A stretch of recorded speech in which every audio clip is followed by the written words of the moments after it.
So you want to work with the best possible real estate agent, realtor for two, three, and four unit properties, duplexes, triplexes, fourplexes.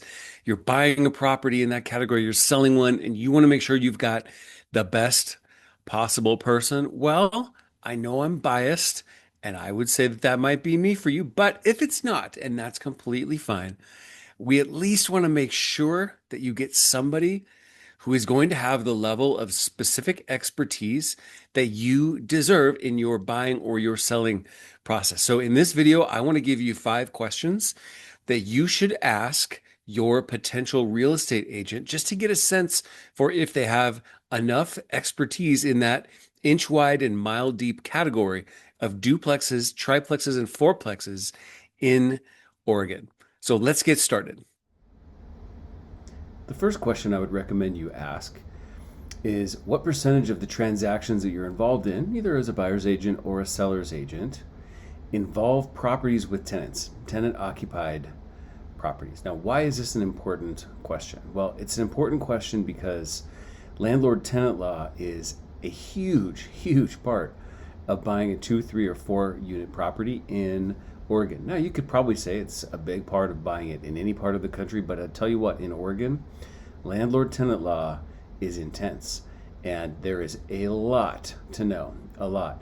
And so it's very important that very frequently your agent is getting involved with landlord tenant law topics. So I think the right answer to this question is darn near 100%. I can tell you that it is that for me, 100%. I'd say if it's not at least 60%, in other words, kind of at least not a majority, I would probably be concerned because the dynamics, the logistics, the rules, the laws, the considerations, the concerns, all of that stuff around tenants is really important. So the key takeaway from asking them this question is that having an up to the minute, and I mean that pretty literally. These rules change really often. It takes a lot of time and work to keep up with this.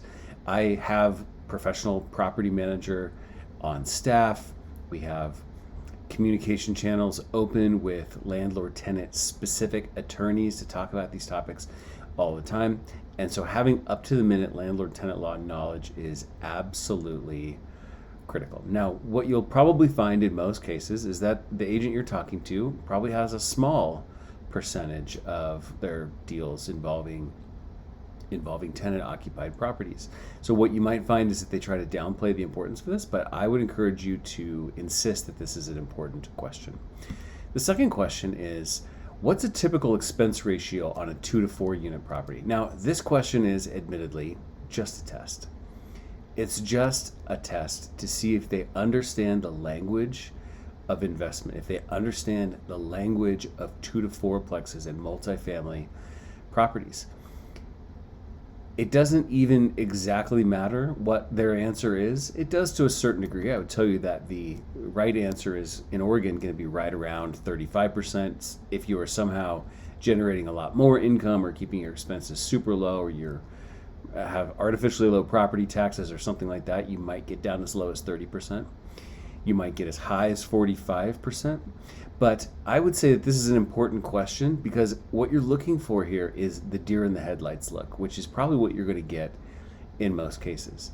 You just want to make sure that your agent is speaking the language and understanding some of the key considerations. And to me, the key takeaway here is that an agent has got to be able to think like an investor thinks in order to be any good at doing their job. So it's simply really about saying the words expense ratio and just seeing if their eyes and their brain understand what you are talking about when you talk about that.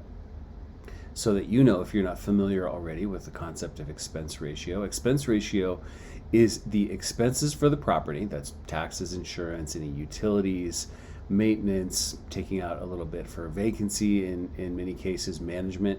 If you add up all the expenses for a property in a given month or a given year and you divide it into the gross income for that given month or that given year, that's your expense ratio. So in Oregon with a plex like this, you're generally going to be, if it's managed pretty well, right around 35% or so. So about a third or a hair more of your gross income is going to go towards those expenses. But understanding that as an agent is very, very important. The third question you might want to ask is, how many rental units do you own? How many rental units, if you don't own any right now, or you don't own a lot right now, have you owned in your career? Now, this is a pretty straightforward question. This is not too disguised. You want to find out what degree of experience your agent has as an actual owner. I always like to say I'm a real estate investor who has a real estate license. I am not an agent who happens to have a rental or has happened to work with a couple rental investors. I am a real estate investor first and foremost, and I happen to be a real estate agent as well. And those are two very different things, at least in my mind. So the right answer to this question is certainly more than zero. We want to make sure that they own something. We want to make sure that they have owned properties like this in the past. And I'd say even the best possible answer is you kind of hope that they own more of these units than you do. And I think if you find somebody who owns more units than you do, then you can have a lot of confidence that they know what they're doing in this very, very narrow and specific space. So the key takeaway I want you to have from this is that an agent must know what it's like to be an investor in order to properly help an investor. They have to be able to empathize, put themselves in those shoes, and understand exactly what it's like to buy or sell one of these properties themselves. Question number 4 is another test. This is just a test to see their level of familiarity with a really important concept and topic as it relates to buying and selling 2 to 4-plex properties in Oregon. How soon after closing does a conventional loan require the buyer to move into a unit when they are getting an owner-occupied loan? So you are going to buy a property, or you're going to sell a property to somebody who's going to live in one, or you're the buyer and you're going to live in one, and you're getting a conventional loan, and it's written up as a loan for a primary residence for owner occupancy. And let's say all 4 units of this 4-plex are occupied. How long do you have in order to move in? The answer, 60 days. Now, is that knowledge important? I would say it is very important, but more than likely, the real point of asking this question again is just to see if there's a deer in the headlights look with your agent. If they scramble to try to make up an answer, like, I don't know, but I can find out really quickly for you. These are the things that are very important, because this is like the blocking and tackling of buying and selling properties. It's the blocking and tackling of getting these transactions done. It dovetails very closely with landlord-tenant law as well, and understanding, can you give somebody a notice to move out of a unit in a way that overlaps and coincides perfectly with your requirement to move into a unit within 60 days as an owner-occupant with a conventional loan. So understanding and having a conversant fluency with these topics is really, really important in an agent who is helping you with 2, 3, and 4 unit properties. So much about real estate in general is actually not about sticks, bricks, and dirt. It's very, very much about financing. It's about numbers. It's about financial structures and different options for getting money and different ways of structuring deals. So without the fluency of understanding that there's that 60-day requirement with conventional loans, the agent helping you buy or helping you sell is maybe not likely able to kind of see problems perhaps as they arise in advance. They might not see opportunities. They might not see the importance of preparing the property, maybe giving a tenant notice in advance of putting the property on the market, and so many different things. Last but not least, the 5th question I would ask is another test. And here's how this test goes. Hey agent, if an owner, either me who currently owns this property or the next buyer of this property who I'm going to sell it to, if this owner wanted to do a no-cause eviction on one of the tenants in this property, what does that process look like? What does that timeline look like? Again, you're probably going to get kind of a deer in the headlights look, because this is not something that comes up very often. for most normal real estate agents who work with single family homes and help people buy and sell primary residences.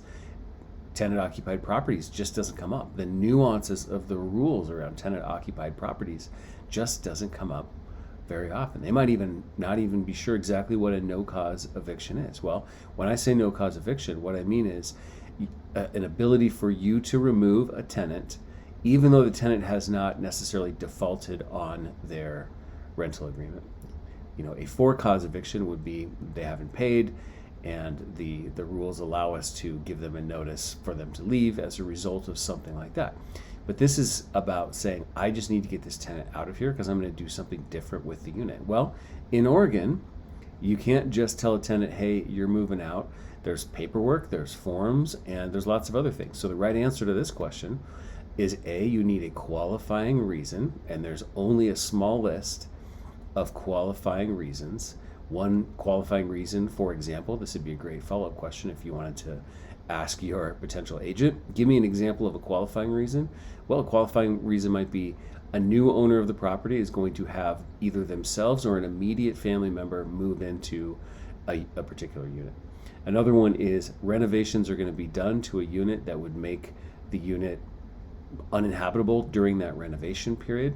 Those plans and numbers often have to be substantiated. And there's a small handful of these particular reasons, and there are very specific forms that need to be used.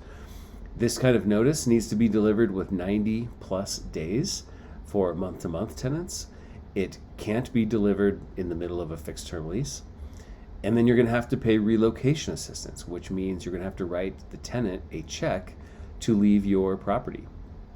And the amount of that relocation assistance varies based on the city. In other words, in Portland, the number is different. It's based on number of bedrooms in a particular unit. That number is going to be different than it's going to be in Bend. It's different than it's going to be in Salem. So you have to understand the process, the concepts behind all this process, what the relocation assistance details are going to be, etc. So the key takeaway here is a great duplex, triplex, fourplex agent is a strategist. They're not just a transaction person.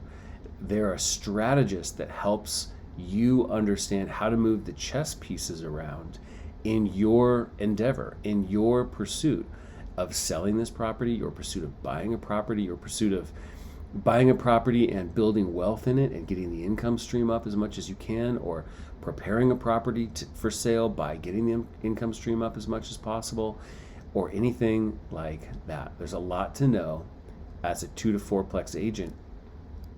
So those are the 5 questions that I think you should ask, and you'll have a really good sense for your potential duplex, triplex, fourplex realtors expertise after you had that conversation with them with those 5 things. If you would like my help, I'd be happy to chat with you about that. You can reach out to me anytime via phone or text at 503-869-7303. Or you can send me an email or check out my website at oregonplex.com. Email is jeff@oregonplex.com. I look forward to chatting with you, and good luck in your 2, 3, and 4 unit investing endeavors in Oregon.